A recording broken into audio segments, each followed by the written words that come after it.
So here you can see few of the basic differences between real-time relational database management system and MapReduce has been listed down.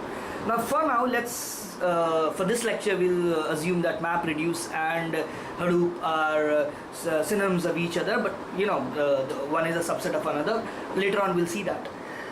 But first of all, these differences will, as we go along with the differences, you will come to understand as to what is the problem with the existing this RDBMS database system that we have right now, and how is it being solved with MapReduce. So let's see the first part. First part is data size. Now before we go ahead with the data size, there's one concept that we should understand. Any system, be it RDBMS or be it Hadoop, any system has its own limitations. If you fire an SQL query in with the RDBMS system on Oracle, let's say, it will retrieve you data properly in time, in given amount of time, till a given amount of data only. Once you start exceeding your requirement with the in data point of aspect, it somehow starts failing. So you can see we have mentioned that it can retrieve the data or it can write data in RDBMS with the limitation of gigabytes. But in MapReduce, you can go to peta and zettabytes, as we have discussed earlier.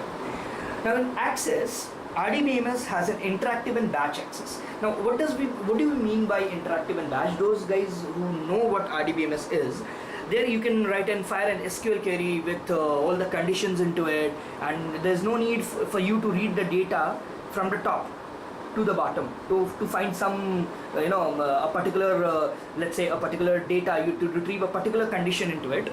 You don't need to read the entire thing. You can have an interactive thing. You can write conditions, while conditions into it. Okay, but that is not the case with MapReduce. Here you have the data is accessed in batches. So every time you want to access the data, you have to start reading from the line 1 and go till the last line. We'll see that more of that when we go ahead in the next lectures. Then updates.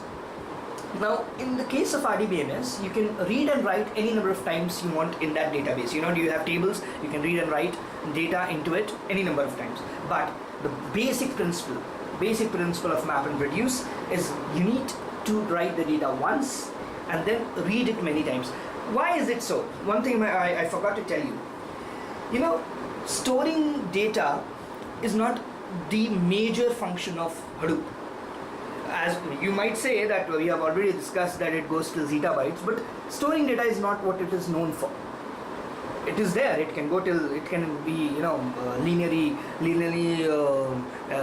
increased till zettabytes, but its main function is to run analytics on the data that we have stored. Getting me?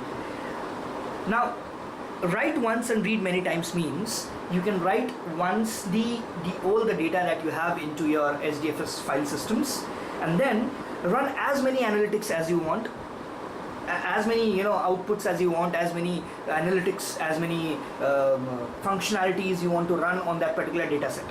It works fine on them. So this is one of the limitations that Hadoop system has. If you have a dynamic data that changes every time, then it is better to go for RDBMS system than to go for Hadoop system, because in Hadoop system you are required to write only once and you can read it as many enough times you want. Okay, perfect. Now next is structure. Now people knowing RDBMS know that we need to define the schema of RDBMS system before we start using the RDBMS. But in MapReduce it gives you an option of defining the schema on the go. So it's a dynamic schema. Okay. Now scaling in RDBMS is a non-linear scaling, but in MapReduce it's a linear scaling.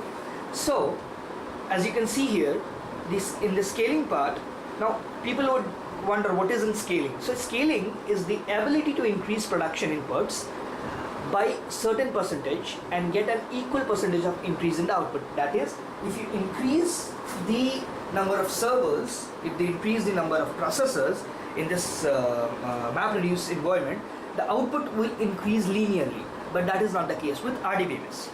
Now again, the data type that RDBMS deals with is structured, tabular form of data. Okay, but this is the major advantage that MapReduce has. It deals, or it rather, it functions with input. It takes as input for structured, semi-structured, and unstructured data. What is a structured data? What is a semi-structured and unstructured data? Now, structured data is a data that can be that is there structurally put in tables, and it has relations with other tables. So that is the basics of RDBMS, and that can also be used in MapReduce. But it has an advantage of unstructured data. Now, what is an unstructured data? Have you ever wondered what happens to the tweet that you do on Twitter? So, and later on you go and find, want to search that tweet, whatever tweet you had done. What happens to that tweet? How is it stored in the database? Now, this is how, what the Hadoop system is capable of doing is, it takes the tweet as it is. It takes the text as it is and stores it in SDFS format. It does not break it into a structured format. It does not store it in a table. The entire tweet as a whole is taken and stored in SDFS. Think over it. Let it sink in you. This is the beauty of this Hadoop system. And later on, when they want to retrieve the tweet itself as a whole is retrieved. Same is with the pictures, same is with the data. So that is what unstructured data is. Unstructured means it's not there in the tabular format. Okay. Now, data normalization. People, again, knowing RDBMS would know what data normalization is. Data normalization has certain principles with it. You can Google it and you can find what are the principles of data normalization. Basically, data normalization is in which there are certain rules in which you store a data in a particular table, and then you have another table. Both tables are related to each other. They are primary keys, secondary keys, and stuff. But here, in MapReduce, in Hadoop, you need not have a normalized data. They prefer non-normalized data, like logs. I told you the text that is there. They have the text file, they store it inside it, and they can read into the text file. So in short, for you to understand, in Hadoop system, you can just upload your text file. You write certain things in your text file, like there is a log. You can upload it as a whole. It won't go inside and it won't break and store itself. No, the file as it is goes and gets stored. Okay, and later on, while reading it, the MapReduce function comes into picture, and then you can read it, you can analyze it. The analytics part is way easier to do with MapReduce. Let's say these times are for elections in India. Now, if some political party goes ahead and asks their IT team, okay, I just want to know how many times a particular word, a particular phrase has been tweeted. So in that case, this MapReduce or this Hadoop system comes into play, the analytics part. So what they do, they just search for that entire word in their entire Twitter's database, and they can give you the output in like hundreds of times faster than an RDBM system would ever give it to you. Okay, more about this MapReduce we'll deal with when we'll have a separate session for MapReduce. Now, so to conclude today's session, we would just I'd like to summarize by saying that Hadoop provides a reliable shared storage and analysis system.